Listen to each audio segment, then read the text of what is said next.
Оюу толгойн уурхайн үйлдвэрлэлийн үйл ажиллагаа нь ил уурхай байгуулагдсан цагаас эхэлсэн.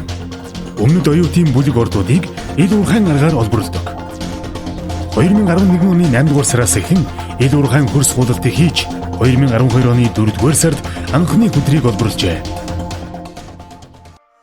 Ил уурхайн олборлолтын хамгийн эхний алхам нь өрөмдлөгийн ажил юм.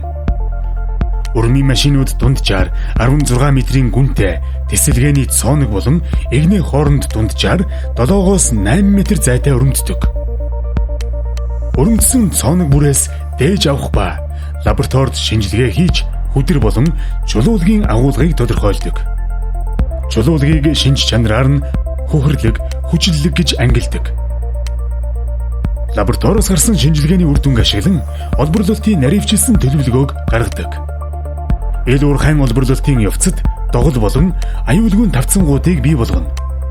Доголын өндөр нь 15 м, аюулгүйн тавцангийн өргөн нь хамгийн багадаа 7.5 м байна. Аюулгүй ажиллагааг хангах үүднээс чулуулгийн нуралтаас сэргийлэхийн тулд налуугийн үнцгийг маш наривчлан тодорхойлж тогтмол хяндаг. Чулуулгийг ухаж ачхад зориулж тесэлгээний аргаар будалдаг. Тесэлгээний ажил хийгдсэний дараа тесэлгээчид тесэрсэн талбайг шалгах ба үүгээр цооног, баарлт, хортхий гэх мэт эрсдлийг шалгаж аюулгүй тохиолдолд уурхайн үйл ажиллагааг нээнэ. Оюу толгойн уурхайд тесэлгээний дараах үйлчлэгийг аюулгүй хийхийн тулд дрон ашиглаж байна.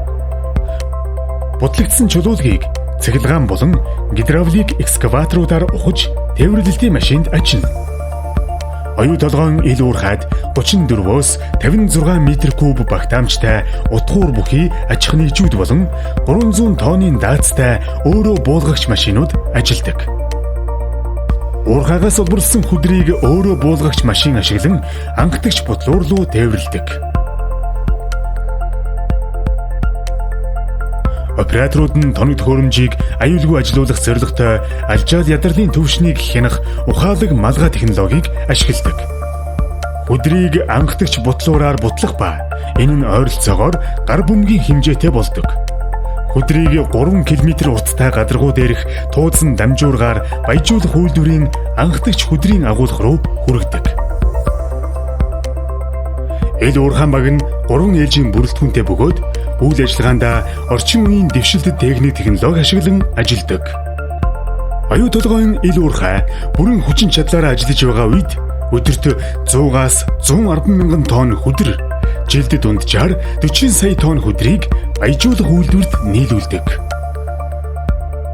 Хүний уурхайн бүтээн байгуулалт дусснаар оюу толгой 2 уурхайг зэрэг ашиглаж эхэлнэ. Хүний уурхай баяжуулах үйлдвэрийг хүдрээр хангах үндсэн үүргийг гүйцэтгэж, харин ил уурхай нэмэлт хүдрээр хангах үүргийг хүлээнэ.